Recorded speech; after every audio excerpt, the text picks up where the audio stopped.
ਸਤਨਾਮ ਸ੍ਰੀ ਵਾਹਿਗੁਰੂ ਜੀ। ਸ਼ਲੋਕ। ਪਵਨ ਗੁਰੂ ਪਾਣੀ ਪਿਤਾ, ਮਾਤਾ ਧਰਤ ਮਹਤ। ਦਿਵਸ ਰਾਤ ਦੋਇ ਦਾਈ ਦਾਇਆ, ਖੇਲੈ ਸਗਲ ਜਗਤ।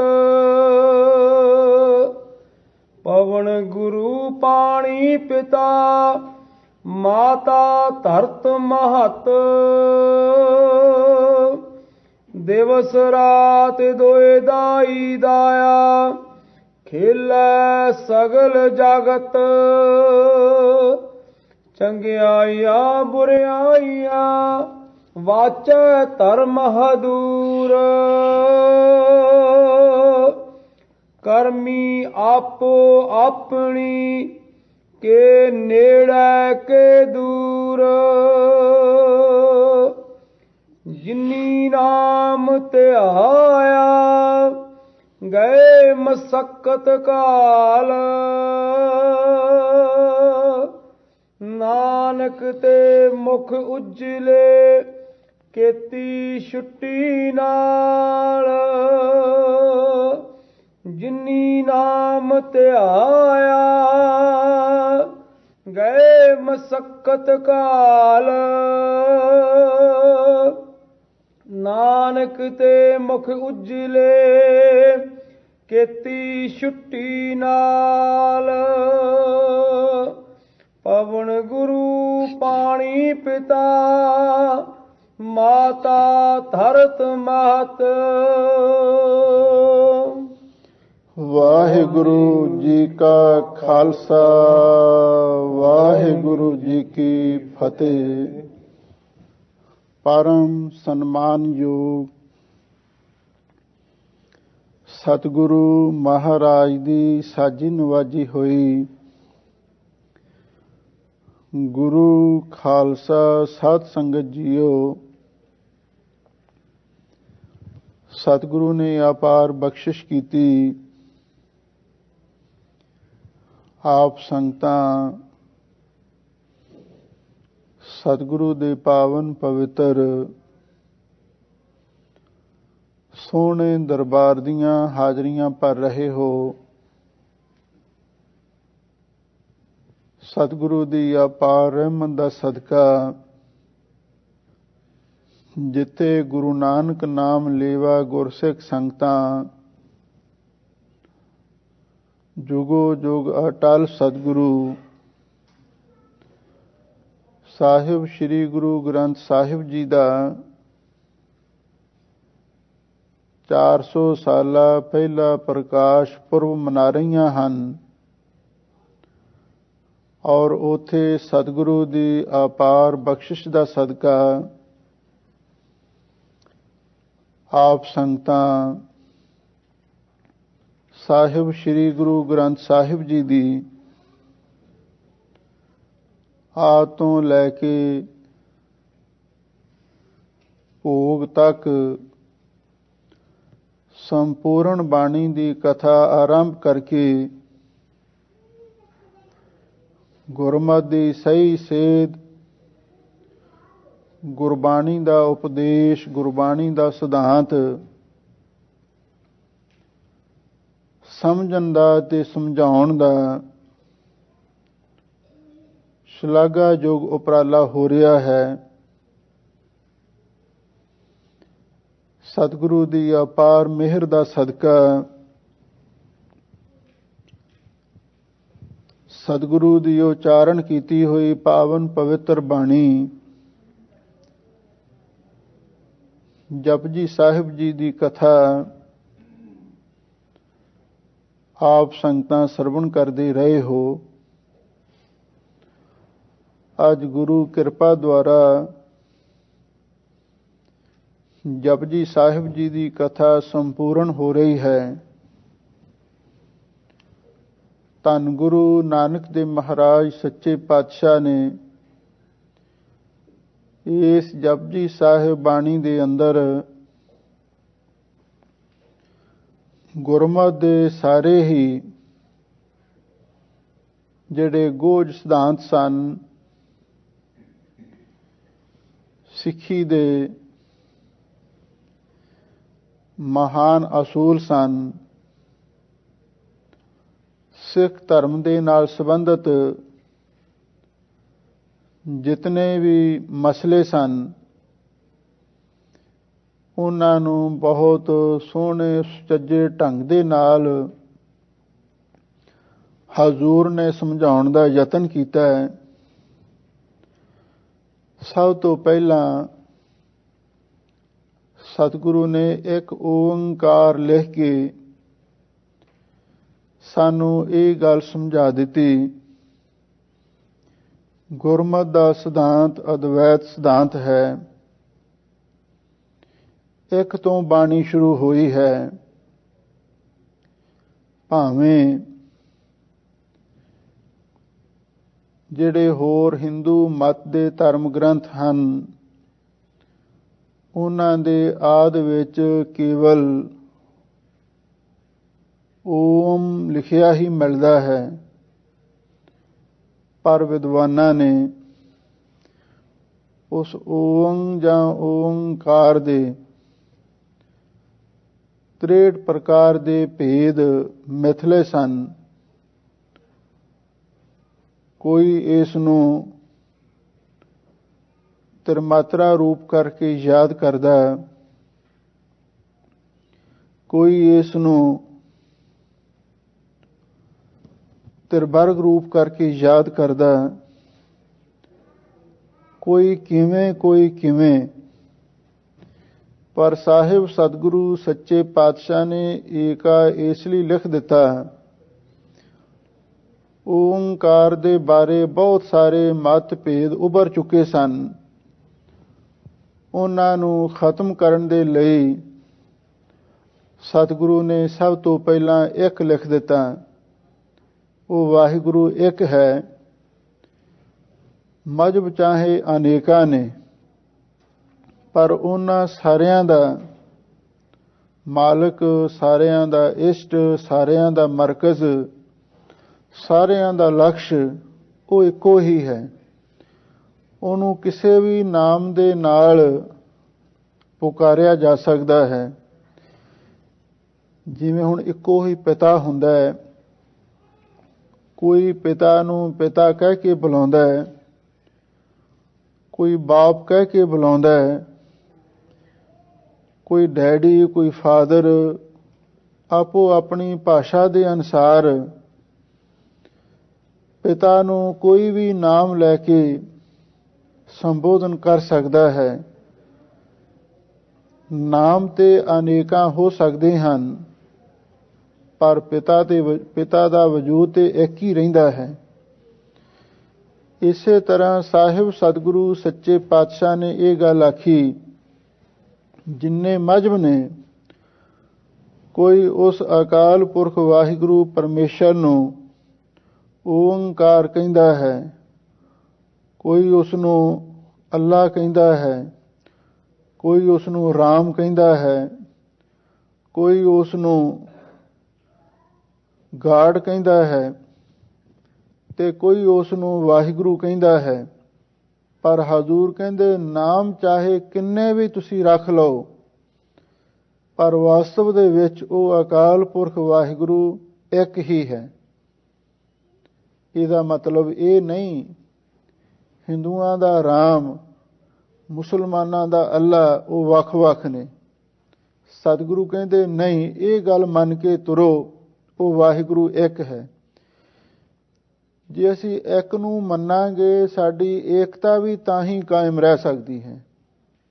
ਨਹੀਂ ਤੇ ਝਗੜੇ ਪਹਿਲਾਂ ਵੀ ਹੋ ਰਹੇ ਸਨ ਤੇ ਹੁਣ ਵੀ ਹੋ ਰਹੇ ਹਨ। ਇਹਦਾ ਮਤਲਬ ਇਹ ਹੈ ਵੀ ਅਸੀਂ ਇੱਕ ਨੂੰ ਮੰਨਿਆ ਨਹੀਂ।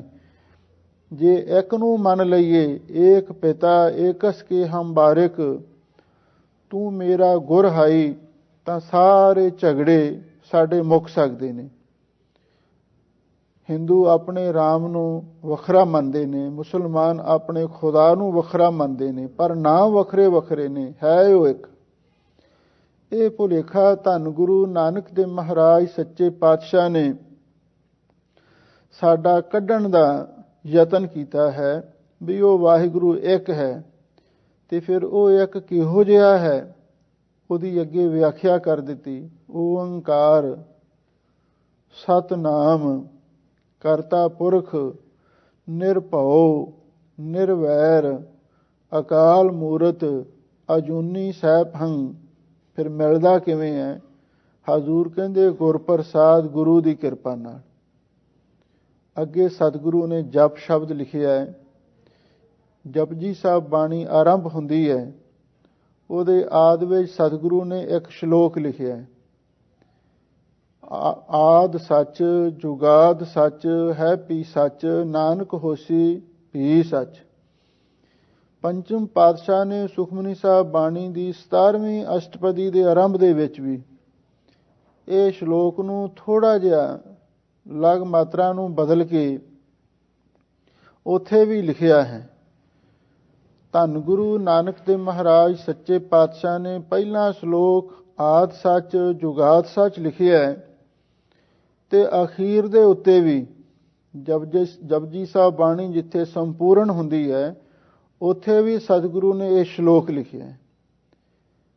ਆਦ ਵਿੱਚ ਤੇ ਅੰਤ ਵਿੱਚ ਗੁਰੂ ਮਹਾਰਾਜ ਸੱਚੇ ਪਾਤਸ਼ਾਹ ਨੇ ਸ਼ਲੋਕ ਉਚਾਰਨ ਕੀਤਾ ਹੈ। ਸ਼ਲੋਕ ਕਾਵ ਰਚਨਾ ਦੇ ਅੰਦਰ ਇੱਕ ਛੰਦ ਦਾ ਨਾਮ ਹੈ। ਸ਼ਲੋਕ ਦੋਹਰੇ ਦੀ ਕਿਸਮ ਦਾ ਇੱਕ ਛੰਦ ਹੁੰਦਾ ਹੈ। ਗੁਰਬਾਣੀ ਦੇ ਵਿੱਚ ਵਾਰਾਂ ਦੇ ਸ਼ਲੋਕ ਵੀ ਆਏ ਨੇ। ਸੰਸਕ੍ਰਿਤੀ ਸ਼ਲੋਕਾਂ ਦਾ ਵੀ ਅੱਗੇ ਚੱਲ ਕੇ ਸਤਿਗੁਰੂ ਨੇ ਉਚਾਰਨ ਕੀਤਾ ਹੈ। ਬਾਬਾ ਕਬੀਰ ਤੇ ਭਗਤ ਫਰੀਦ ਜੀ ਦੇ ਸ਼ਲੋਕ ਵੀ ਅੱਗੇ ਆਉਂਦੇ ਨੇ। ਨੌਵੇਂ ਪਾਤਸ਼ਾਹ ਧੰਨ ਗੁਰੂ ਤੇਗ ਬਹਾਦਰ ਸਾਹਿਬ ਜੀ ਦੇ ਸ਼ਲੋਕ ਵੀ ਆਉਂਦੇ ਨੇ। ਸ਼ਲੋਕ ਇੱਕ ਛੰਦ ਦਾ ਨਾਮ ਹੈ, ਕਿਉਂਕਿ ਜਿਹੜੀ ਸਤਿਗੁਰੂ ਦੀ ਬਾਣੀ ਹੈ ਇਸ ਦਾ ਰਾਗ ਤੇ ਕਾਵ ਦੇ ਨਾਲ ਬਹੁਤ ਗੂੜਾ ਸੰਬੰਧ ਹੈ। ਇਸੇ ਲਈ ਸਤਿਗੁਰੂ ਮਹਾਰਾਜ ਸੱਚੇ ਪਾਤਸ਼ਾਹ ਨੇ ਇੱਥੇ ਸ਼ਲੋਕ ਲਿਖ ਕੇ ਇਹ ਗੱਲ ਸਪਸ਼ਟ ਕੀਤੀ ਹੈ। ਧੰਨ ਗੁਰੂ ਨਾਨਕ ਦੇਵ ਮਹਾਰਾਜ ਸੱਚੇ ਪਾਤਸ਼ਾਹ ਮਹਾਨ ਸ਼ਾਇਰ ਸਨ, ਮਹਾਨ ਕਵੀ ਸਨ, ਔਰ ਉਹਨਾਂ ਨੇ ਇੱਥੇ ਸ਼ਲੋਕ ਛੰਦ ਦੀ ਵਰਤੋਂ ਕੀਤੀ। ਅੱਗੇ ਤਕਰੀਬਨ ਜਪਜੀ ਸਾਹਿਬ ਤੋਂ ਅੱਗੇ ਸਾਰੀ ਬਾਣੀ ਰਾਗਾਂ ਦੇ ਵਿੱਚ ਉਚਾਰਨ ਕੀਤੀ ਗਈ ਹੈ, ਪਰ ਇਸ ਜਪਜੀ ਸਾਹਿਬ ਬਾਣੀ ਦੇ ਅੰਦਰ ਪਹਿਲਾਂ ਵੀ ਸ਼ਲੋਕ ਤੇ ਅੰਤ ਵਿੱਚ ਵੀ ਇਹ ਸ਼ਲੋਕ ਸਤਿਗੁਰੂ ਮਹਾਰਾਜ ਨੇ ਲਿਖੇ ਹੈ। ਇਸ ਦੇ ਵਿਚਕਾਰ 38 ਪੌੜੀਆਂ ਆਉਂਦੀਆਂ ਨੇ। ਬਹੁਤ ਸਾਰੇ ਜਿਹੜੇ ਅਨਮਤੀ ਲੋਕ ਹਨ ਉਹਨਾਂ ਨੇ ਸਾਡੇ ਮਨਾਂ ਦੇ ਵਿੱਚ ਕਈ ਤਰ੍ਹਾਂ ਦੇ ਭੁਲੇਖੇ ਵੀ ਪਾਉਣ ਦਾ ਯਤਨ ਕੀਤਾ ਹੈ। ਉਹ ਕੀ? ਉਹਨਾਂ ਨੇ ਇਹ ਗੱਲ ਲਿਖ ਦਿੱਤੀ ਹੈ, ਜਪਜੀ ਸਾਹਿਬ ਬਾਣੀ ਦੀਆਂ 40 ਪੌੜੀਆਂ ਸਨ, ਔਰ ਇਸ ਬਾਣੀ ਦੀ ਸ਼ਕਤੀ ਅਜ਼ਮਤ ਇੰਨੀ ਮਹਾਨ ਸੀ, ਇਸ ਬਾਣੀ ਨੂੰ ਪੜ੍ਹ ਕੇ ਮੁਰਦਿਆਂ ਨੂੰ ਵੀ ਜਿੰਦਾ ਕੀਤਾ ਜਾ ਸਕਦਾ ਸੀ। ਧੰਨ ਗੁਰੂ ਨਾਨਕ ਦੇਵ ਮਹਾਰਾਜ ਸੱਚੇ ਪਾਤਸ਼ਾਹ ਨੇ ਜਦੋਂ ਵੇਖਿਆ ਵੀ ਇਸ ਬਾਣੀ ਦੀ ਕਰਾਮਾਤ ਬਹੁਤ ਜ਼ਿਆਦਾ ਹੈ, ਕਿਧਰੇ ਐਸਾ ਨਾ ਹੋਵੇ ਸਾਡੇ ਸਿੱਖ ਇਹੀ ਕੰਮ ਹੀ ਕਰਨ ਲੱਗ ਪੈਣ, ਮਰਿਆਂ ਨੂੰ ਜਿੰਦਾ ਹੀ ਕਰਨ ਲੱਗ ਪੈਣ, ਅਸਲੀ ਨਿਸ਼ਾਨੇ ਤੋਂ ਖੁੰਝ ਹੀ ਜਾਣ, ਤੇ ਉਹਨਾਂ ਨੇ 40 ਦੀ ਥਾਂ 38 ਪੌੜੀਆਂ ਲਿਖ ਦਿੱਤੀਆਂ, ਦੋਹਾਂ ਨੂੰ ਗਾਇਬ ਕਰ ਦਿੱਤਾ। ਪਰ ਇਹ ਇੱਕ ਬਹੁਤ ਗਲਤ ਫਹਿਮੀ ਹੈ, ਬਹੁਤ ਵੱਡਾ ਖਿਲਵਾੜ ਹੈ, ਬਹੁਤ ਵੱਡਾ ਸਾਡੇ ਸਾਹਮਣੇ ਇਹ ਕੁਐਸਚਨ ਹੈ। ਹਰ ਗੁਰਸਿੱਖ ਮਾਈ ਭਾਈ ਨੂੰ ਇਹ ਵਿਸ਼ਵਾਸ ਕਰਨਾ ਚਾਹੀਦਾ ਹੈ, ਜਿਹੜਾ ਇਸ ਬਾਣੀ ਦੇ ਆਰੰਭ ਦੇ ਵਿੱਚ ਮੂਲ ਮੰਤਰ ਸਤਿਗੁਰੂ ਨੇ ਲਿਖਿਆ ਹੈ ਤੇ ਅਖੀਰ ਤੇ ਸ਼ਲੋਕ ਲਿਖਿਆ ਹੈ, ਉਹ ਇਸ ਪੌੜੀਆਂ ਦੀ ਗਿਣਤੀ ਤੋਂ ਵੱਖਰੇ ਨੇ ਦੋਵੇਂ। ਤੇ ਜੇ ਇਹਨਾਂ ਦੋਹਾਂ ਨੂੰ ਵਿੱਚ ਸ਼ਾਮਲ ਕਰ ਲਈਏ ਤੇ 40 ਬਣ ਜਾਂਦੇ ਨੇ, ਪਰ ਸਤਿਗੁਰੂ ਨੇ 40 ਗਿਣਤੀ ਨਹੀਂ ਦਿੱਤੀ। ਪਰ ਜੇ ਕਿਸੇ ਦੇ ਮਨ ਦੇ ਵਿੱਚ ਭੁਲੇਖਾ ਹੋਵੇ ਵੀ ਬਾਣੀ ਸ਼ਾਇਦ ਅਧੂਰੀ ਹੈ ਜਾਂ ਕੁਝ ਘਟਾ ਦਿੱਤੀ ਗਈ ਹੈ, ਨਹੀਂ, ਐਸਾ ਕੋਈ ਕਾਰਨ ਨਹੀਂ। ਮਹਾਂਪੁਰਖ ਦੱਸਦੇ ਸਨ ਵੀ ਜਿਹੜਾ ਮੂਲ ਮੰਤਰ ਹੈ ਇੱਕ ਓੰਕਾਰ ਤੋਂ ਸ਼ੁਰੂ ਹੋ ਕੇ ਨਾਨਕ ਹੋਸੀ ਪੀ ਸੱਚ ਤੱਕ, ਉੱਥੇ ਗੁਰੂ ਮਹਾਰਾਜ ਨੇ ਇੱਕ ਅੰਕ ਲਿਖਿਆ ਔਰ ਉਹ ਜਪਜੀ ਸਾਹਿਬ ਬਾਣੀ ਤੋਂ ਇੱਕ ਵੱਖਰਾ ਮੰਗਲਾਚਰਨ ਹੈ। ਉਹ ਇੱਕ ਅਸਤੋਤਰ ਹੈ, ਵਾਹਿਗੁਰੂ ਪਰਮੇਸ਼ਰ ਦੀ ਉਸਤਤ ਹੈ। ਅਤੇ ਉਸ ਤੋਂ ਬਾਅਦ ਜਪਜੀ ਸਾਹਿਬ ਸੋਚੈ ਸੋਚਣਾ ਹੋਵੀ, ਇੱਥੋਂ ਬਾਣੀ ਆਰੰਭ ਹੁੰਦੀ ਹੈ ਤੇ ਅੱਗੇ 38 ਪੌੜੀਆਂ ਤੱਕ ਜਤ ਪਹਾਰਾ ਜਪਜੀ ਸਾਹਿਬ ਜੀ ਦੀ ਆਖੀਰਲੀ ਪੌੜੀ ਹੈ, ਜਿਸ ਦੀ ਸੰਖੇਪ ਵਿਚਾਰ ਆਪ ਸੰਗਤਾਂ ਨੇ ਕੱਲ ਸਰਵਣ ਕੀਤੀ ਸੀ। ਇਸ ਤੋਂ ਅੱਗੇ ਫੇਰ ਸ਼ਲੋਕ ਆ ਜਾਂਦਾ ਹੈ। ਮੂਲ ਮੰਤਰ ਤੇ ਅਖੀਰਲਾ ਸ਼ਲੋਕ ਰਲਾ ਕੇ 40 ਹੀ ਪੌੜੀਆਂ ਬਣਦੀਆਂ ਨੇ, ਪਰ ਸਤਿਗੁਰੂ ਨੇ 40 ਦਾ ਕੋਈ ਸੰਕੇਤ ਨਹੀਂ ਦਿੱਤਾ। ਮੂਲ ਮੰਤਰ ਦੇ ਅੰਤ ਵਿੱਚ ਵੀ ਇੱਕ ਲਿਖਿਆ ਹੈ ਤੇ ਇਸ ਸ਼ਲੋਕ ਦੇ ਅੰਤ ਵਿੱਚ ਵੀ ਇੱਕ ਹੀ ਅੰਕ ਲਿਖ ਕੇ ਗੁਰੂ ਮਹਾਰਾਜ ਨੇ ਜਪਜੀ ਸਾਹਿਬ ਬਾਣੀ ਦੇ ਨਾਲੋਂ ਇਹਨਾਂ ਨੂੰ ਇੱਕ ਵੱਖਰਾ ਹੀ ਸਰੂਪ ਬਖਸ਼ਿਸ਼ ਕਰ ਦਿੱਤਾ ਹੈ। ਸਾਹਿਬ ਸਤਿਗੁਰੂ ਸੱਚੇ ਪਾਤਸ਼ਾਹ ਨੇ ਜਪਜੀ ਸਾਹਿਬ ਜੀ ਦੇ ਅਖੀਰ ਦੇ ਉੱਤੇ 5 ਖੰਡਾਂ ਦਾ ਜ਼ਿਕਰ ਕੀਤਾ ਹੈ, ਜਿਨ੍ਹਾਂ ਦੀ ਵਿਚਾਰ ਆਪ ਸੰਗਤਾਂ ਬੜੇ ਖੁਲਾਸੇ ਦੇ ਨਾਲ ਸਰਵਣ ਕਰ ਚੁੱਕੇ ਹੋ। ਅੱਗੇ 38ਵੀਂ ਪੌੜੀ ਦੇ ਅੰਦਰ ਸਾਹਿਬ ਸਤਿਗੁਰੂ ਸੱਚੇ ਪਾਤਸ਼ਾਹ ਨੇ ਘੜੀਆ ਸ਼ਬਦ ਸੱਚੀ ਟਕਸਾਲ। ਸੱਚੀ ਟਕਸਾਲ ਕੀ ਹੈ? ਆ ਗੁਰੂ ਦੀ ਸਿੱਖੀ, ਇਹ ਸੱਚੀ ਟਕਸਾਲ ਹੈ। ਆ ਗੁਰੂ ਦੀ ਸਾਧ ਸੰਗਤ, ਇਹ ਸੱਚੀ ਟਕਸਾਲ ਹੈ। ਘੜੀਆ ਸ਼ਬਦ, ਇਹਦੇ ਵਿੱਚ ਸ਼ਬਦ ਦਾ ਸਿੱਕਾ ਘੜਨਾ ਹੈ। ਇਹਦਾ ਮਤਲਬ ਇਹ ਹੈ ਸੱਚੀ ਟਕਸਾਲ ਜੋ ਗੁਰੂ ਦੀ ਸਾਧ ਸੰਗਤ ਹੈ, ਇਹਦੇ ਵਿੱਚ ਬੈਠ ਕੇ ਗੁਰਬਾਣੀ ਦਾ ਸ਼ੁੱਧ ਉਚਾਰਨ ਸਿੱਖਣਾ। ਘੜੀਆ ਸ਼ਬਦ, ਇਹ ਸ਼ਬਦ ਦੀ ਘਾੜਤ ਕੱਢਣੀ ਹੈ, ਕਿਉਂਕਿ ਸਤਿਗੁਰੂ ਦੀ ਬਾਣੀ ਦੇ ਜਿਹੜੇ ਸ਼ਬਦ ਨੇ, ਪਦ ਪਦਾਰਥ ਨੇ, ਔਰ ਉਹ ਬਹੁਤ ਹੀ ਮਹੱਤਵਪੂਰਨ ਹਨ। ਚਾਹੇ ਅਸੀਂ ਸਕੂਲੀ ਵਿਦਿਆ, ਸੰਸਾਰਕ ਵਿਦਿਆ ਕਿੰਨੀ ਵੀ ਪੜ੍ਹੀ ਕਿਉਂ ਨਾ ਹੋਵੇ, ਪਰ ਗੁਰਬਾਣੀ ਦੇ ਸ਼ਬਦਾਂ ਦਾ ਸ਼ੁੱਧ ਉਚਾਰਨ ਸੰਥਿਆ ਤੋਂ ਬਿਨਾ ਨਹੀਂ ਆ ਸਕਦਾ। ਇਸੇ ਲਈ ਸਤਿਗੁਰੂ ਨੇ ਸਾਨੂੰ ਇਹ ਸੰਕੇਤ ਦਿੱਤਾ ਹੈ, ਘੜੀਆ ਸ਼ਬਦ। ਤੁਸੀਂ ਜੇ ਗੁਰਬਾਣੀ ਨੂੰ ਸਹੀ ਉਚਾਰਨ ਕਰਨਾ ਹੈ, ਪਹਿਲਾਂ ਤੁਸੀਂ ਸ਼ਬਦ ਦੀ ਸੰਥਿਆ ਲੈ ਕੇ ਸ਼ਬਦ ਦਾ ਸਹੀ ਉਚਾਰਨ ਕਰਨਾ ਸਿੱਖੋ। ਇਹ ਸੱਚੀ ਟਕਸਾਲ ਦੇ ਵਿੱਚ ਹੀ ਸਿੱਖਿਆ ਜਾ ਸਕਦਾ ਹੈ। ਕਲਗੀਧਰ ਪਾਤਸ਼ਾਹ ਨੇ ਸਾਡੇ ਤੇ ਅਪਾਰ ਮਿਹਰ ਕੀਤੀ। ਸਾਬੋ ਕੀ ਤਲਵੰਡੀ ਤਖਤ ਸ੍ਰੀ ਦਮਦਮਾ ਸਾਹਿਬ ਵਿਖੇ ਧੰਨ ਗੁਰੂ ਗੋਬਿੰਦ ਸਿੰਘ ਸਾਹਿਬ ਮਹਾਰਾਜ ਸੱਚੇ ਪਾਤਸ਼ਾਹ ਨੇ, ਜਿੱਥੇ ਸਾਹਿਬ ਸ੍ਰੀ ਗੁਰੂ ਗ੍ਰੰਥ ਸਾਹਿਬ ਜੀ ਦਾ ਆਪਣੇ ਅਨੁਭਵ ਦੁਆਰਾ ਕੰਠੋਂ ਉਚਾਰਨ ਕੀਤਾ, ਇੱਕ ਓੰਕਾਰ ਤੋਂ ਲੈ ਕੇ 18, 10, 20 ਤੱਕ ਸੰਪੂਰਨ ਬਾਣੀ ਰਸਨਾ ਤੋਂ ਉਚਾਰਨ ਕੀਤੀ, ਤੇ ਜਿਸ ਨੂੰ ਭਾਈ ਸਾਹਿਬ ਭਾਈ ਮਨੀ ਸਿੰਘ ਜੀ ਨੇ ਲਿਖਿਆ। ਸੰਪੂਰਨ ਬਾਣੀ ਦੀ ਧੰਨ ਗੁਰੂ ਗੋਬਿੰਦ ਸਿੰਘ ਸਾਹਿਬ ਮਹਾਰਾਜ ਨੇ ਕਥਾ ਵੀ ਕੀਤੀ। ਪੜ੍ਹਨ ਵਾਲੇ 48 ਸਿੰਘ ਸਨ, ਜਿਨ੍ਹਾਂ ਨੇ ਬਿਲਾ ਨਾਗਾ ਸਤਿਗੁਰੂ ਦੇ ਮੁਖਾਰ ਬਿੰਦ ਤੋਂ ਸੰਪੂਰਨ ਕਥਾ ਸੁਣੀ। ਇਹ ਉਹ ਸਿੰਘ ਸਨ ਜਿਨ੍ਹਾਂ ਨੇ ਗੁਰੂ ਮਹਾਰਾਜ ਦੀ ਕਥਾ ਨੂੰ ਧਿਆਨ ਦੇ ਨਾਲ, ਪਿਆਰ ਦੇ ਨਾਲ, ਭਰੋਸੇ ਦੇ ਨਾਲ ਪੜ੍ਹਿਆ ਤੇ ਵਿਚਾਰਿਆ ਸੀ। ਬਾਕੀ ਸੰਗਤਾਂ ਸੁਣਨ ਵਾਲੀਆਂ ਹੋਰ ਵੱਖਰੀਆਂ ਸਨ। ਇਹ ਉਸ ਵੇਲੇ ਵਿਦਿਆਰਥੀ ਸਨ 48 ਸਿੰਘ, ਔਰ ਉਹਨਾਂ ਦੇ ਬਕਾਇਦਾ ਨਾਮ ਵੀ ਲਿਖੇ ਸਾਨੂੰ ਮਿਲਦੇ ਹਨ। ਜੇ ਕਿਸੇ ਨੇ ਉਹਨਾਂ ਨਾਮਾਂ ਦੀ ਜਾਣਕਾਰੀ ਲੈਣੀ ਹੋਵੇ, ਪਹਿਲਾਂ ਤੇ ਉਹ ਲਿਖਤੀ ਰੂਪ ਦੇ ਵਿੱਚ ਟਕਸਾਲ ਦੇ ਵਿੱਚ ਹੀ ਚਲੇ ਆਉਂਦੇ ਸਨ, ਪਰ ਇਸ ਵੇਲੇ ਤਖਤ ਸ੍ਰੀ ਦਮਦਮਾ ਸਾਹਿਬ ਵਿਖੇ ਉਹ ਸਾਰੇ ਸਿੰਘਾਂ ਦੇ ਨਾਮਾਂ ਦੀ ਸੂਚੀ ਲਿਖ ਕੇ ਵੀ ਲਾ ਦਿੱਤੀ ਗਈ ਹੈ, ਔਰ ਉੱਥੇ ਜਾ ਕੇ ਤੁਸੀਂ ਉਹਨਾਂ 48 ਸਿੰਘਾਂ ਦੇ ਨਾਮ ਪੜ੍ਹ ਸਕਦੇ ਹੋ, ਜਿਨ੍ਹਾਂ ਨੇ ਕਲਗੀਧਰ ਪਾਤਸ਼ਾਹ ਤੋਂ ਗੁਰਬਾਣੀ ਦੇ ਅੱਖਰ ਪੜ੍ਹੇ ਤੇ ਕਥਾ ਸਿੱਖੀ ਸੀ। ਘੜੀਆ ਸ਼ਬਦ ਸੱਚੀ ਟਕਸਾਲ।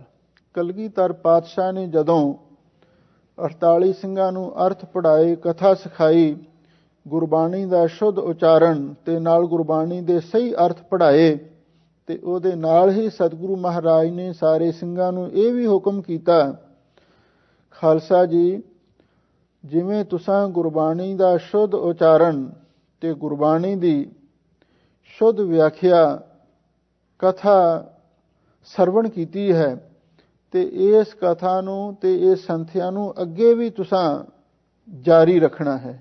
ਇਹ ਕਲਗੀਧਰ ਪਾਤਸ਼ਾਹ ਦਾ ਫੁਰਮਾਨ ਸੀ। ਸਿੰਘਾਂ ਨੇ ਬੇਨਤੀ ਕੀਤੀ, ਮਹਾਰਾਜ ਕਿਧਰੇ ਐਸਾ ਨਾ ਹੋਵੇ ਆਪ ਜੀ ਦੇ ਮੁਖਾਰ ਪੈਣ ਤੋਂ ਕਥਾ ਸਰਵਣ ਕਰਕੇ ਸਾਨੂੰ ਹੁਣ ਜੀਵਨ ਮੁਕਤੀ ਦਾ ਆਨੰਦ ਪ੍ਰਾਪਤ ਹੋ ਚੁੱਕਿਆ ਹੈ, ਹੁਣ ਸਾਡਾ ਕੁਝ ਵੀ ਹੋਰ ਕਰਨ ਨੂੰ ਦਿਲ ਨਹੀਂ ਚਾਹੁੰਦਾ।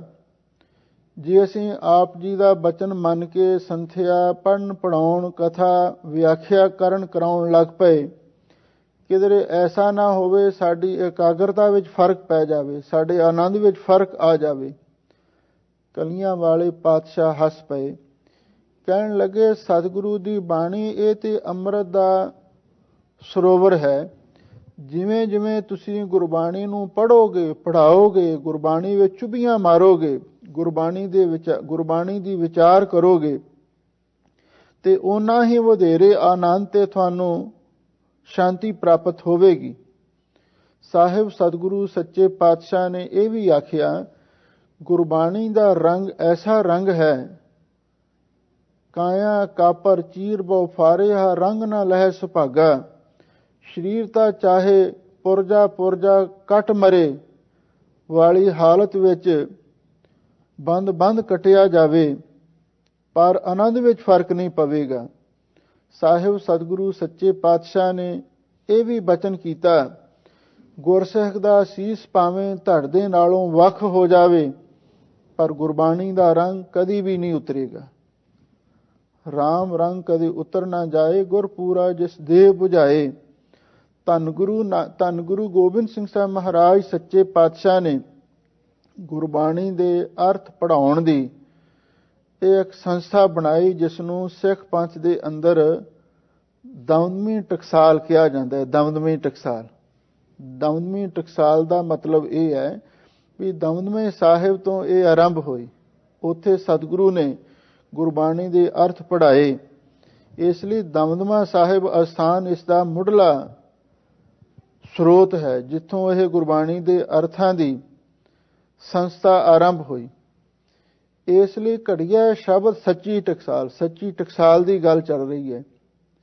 ਇਹ ਦਮਦਮੀ ਟਕਸਾਲ ਪੰਥ ਦੀ ਮੰਨੀ ਪਰਮੰਨੀ ਟਕਸਾਲ ਹੈ, ਔਰ ਇਹਦੇ ਵਿੱਚ ਜਿਤਨੇ ਵੀ ਮਹਾਂਪੁਰਖ ਹੋਏ, ਬਾਬਾ ਦੀਪ ਸਿੰਘ ਜੀ, ਭਾਈ ਮਨੀ ਸਿੰਘ ਜੀ ਤੋਂ ਲੈ ਕੇ, ਔਰ ਉਹਨਾਂ ਨੇ ਗੁਰਬਾਣੀ ਦੀ ਸੰਥਿਆ, ਗੁਰਬਾਣੀ ਦਾ ਸ਼ੁੱਧ ਉਚਾਰਨ ਤੇ ਗੁਰਬਾਣੀ ਦਾ ਅਰਥ ਬੋਧ ਤੇ ਗੁਰਬਾਣੀ ਦਾ ਗਿਆਨ ਗੁਰਸਿੱਖ ਸੰਗਤਾਂ ਨੂੰ ਵੰਡਿਆ। ਘੜੀਆ ਸ਼ਬਦ ਸੱਚੀ ਟਕਸਾਲ ਤੇ ਗੁਰੂ ਮਹਾਰਾਜ ਨੇ ਇਹ ਹੁਕਮ ਕੀਤਾ ਵੀ ਇਹ ਸੱਚੀ ਟਕਸਾਲ ਦੇ ਵਿੱਚ ਤੁਸੀਂ ਸ਼ਬਦ ਨੂੰ ਘੜਨਾ ਹੈ, ਗੁਰਬਾਣੀ ਦਾ ਸ਼ੁੱਧ ਉਚਾਰਨ ਕਰਨਾ ਸਿੱਖਣਾ ਹੈ। ਇਸ ਢੰਗ ਦੇ ਨਾਲ ਸ਼ਬਦ ਦੀ ਘਾੜਤ ਕਰਨੀ ਹੈ। ਇਹ ਟਕਸਾਲ ਤੋਂ ਬਿਨਾਂ ਨਹੀਂ ਘੜੀ ਜਾ ਸਕਦੀ। ਸਤਿਗੁਰੂ ਦੀ ਮਹਾਨ ਬਖਸ਼ਿਸ਼ ਹੈ, ਸੰਗਤਾਂ ਵੱਲੋਂ ਉਪਰਾਲੇ ਨੇ, ਔਰ ਗੁਰਬਾਣੀ ਦੀ ਸ਼ੁੱਧ ਸੰਥਿਆ, ਗੁਰਬਾਣੀ ਦੀ ਕਥਾ, ਇੱਥੇ ਵੀ ਗੁਰੂ ਕਿਰਪਾ ਦੁਆਰਾ ਆਪ ਸੰਗਤਾਂ ਇਸ ਦਾ ਲਾਹਾ ਪ੍ਰਾਪਤ ਕਰ ਰਹੇ ਹੋ। ਘੜੀਆ ਸ਼ਬਦ ਸੱਚੀ ਟਕਸਾਲ, ਗੁਰੂ ਦੇ ਬਚਨ ਸਫਲ ਹੋ ਰਹੇ ਨੇ। ਧੰਨ ਗੁਰੂ ਗੋਬਿੰਦ ਸਿੰਘ ਸਾਹਿਬ ਮਹਾਰਾਜ ਸੱਚੇ ਪਾਤਸ਼ਾਹ ਨੇ ਸੱਚੀ ਟਕਸਾਲ ਘੜੀ ਹੈ, ਔਰ ਇਸ ਦੇ ਵਿੱਚ ਗੁਰਬਾਣੀ ਦਾ ਸ਼ੁੱਧ ਉਚਾਰਨ ਹੀ ਸਿਖਾਇਆ ਜਾਂਦਾ ਹੈ, ਗੁਰਬਾਣੀ ਦਾ ਅਰਥ ਬੋਧ ਸਿਖਾਇਆ ਜਾਂਦਾ ਹੈ। ਇਹ ਕਲਗੀਧਰ ਪਾਤਸ਼ਾਹ ਦੀ ਟਕਸਾਲ ਹੈ।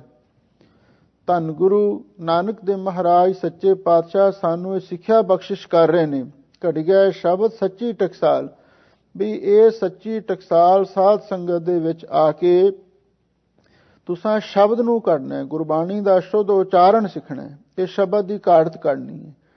ਤੇ ਜਿਹੜਾ ਸ਼ਬਦ ਦਾ ਭਾਵ ਹੈ, ਇਸ ਤੋਂ ਅੱਗੇ ਜਿਹਨੇ ਸ਼ਬਦ ਦੀ ਘਾੜਤ ਕਰ ਲਈ, ਗੁਰਬਾਣੀ ਦਾ ਸ਼ੁੱਧ ਉਚਾਰਨ ਸਿੱਖ ਲਿਆ, ਉਸ ਤੋਂ ਅੱਗੇ ਗੁਰਬਾਣੀ ਦਾ ਅਰਥ ਬੋਧ ਸ਼ੁਰੂ ਹੁੰਦਾ ਹੈ। ਗੁਰਬਾਣੀ ਦਾ ਅਰਥ ਬੋਧ ਦਾ ਸੰਬੰਧ ਵਿਚਾਰ ਦੇ ਨਾਲ ਹੈ, ਗੁਰਬਾਣੀ ਦੀ ਕਥਾ ਦੇ ਨਾਲ ਹੈ। ਵਿਚਾਰ ਦਾ ਸੰਬੰਧ ਸਾਡੇ ਆਚਾਰ ਦੇ ਨਾਲ ਹੈ। ਸ਼ਬਦ ਦਾ ਅਰਥ ਹੋ ਗਿਆ ਗੁਰਬਾਣੀ ਦੀ ਵਿਚਾਰ ਤੇ ਗੁਰਬਾਣੀ ਦਾ ਆਚਾਰ। ਜਦੋਂ ਇਹ ਗੁਰਬਾਣੀ ਦਾ ਸ਼ਬਦ ਸਾਡੇ ਵਿਚਾਰ ਤੇ ਆਚਾਰ ਦੇ ਵਿੱਚ ਆ ਕੇ ਟਿਕ ਜਾਂਦਾ ਹੈ, ਘੜੀਆ ਸ਼ਬਦ ਸੱਚੀ ਟਕਸਾਲ, ਫਿਰ ਇਹ ਸ਼ਬਦ ਦਾ ਅਰਥ ਇੱਥੇ ਜੀਵਨ, ਜਿਹੜਾ ਸਾਡਾ ਇਖਲਾਕ ਹੈ, ਸਾਡਾ ਕਰੈਕਟਰ ਹੈ, ਸਾਡਾ ਜੀਵਨ ਹੈ, ਸਾਡਾ ਆਚਰਣ ਹੈ, ਇਹ ਵੀ ਘੜਿਆ ਜਾਂਦਾ ਹੈ।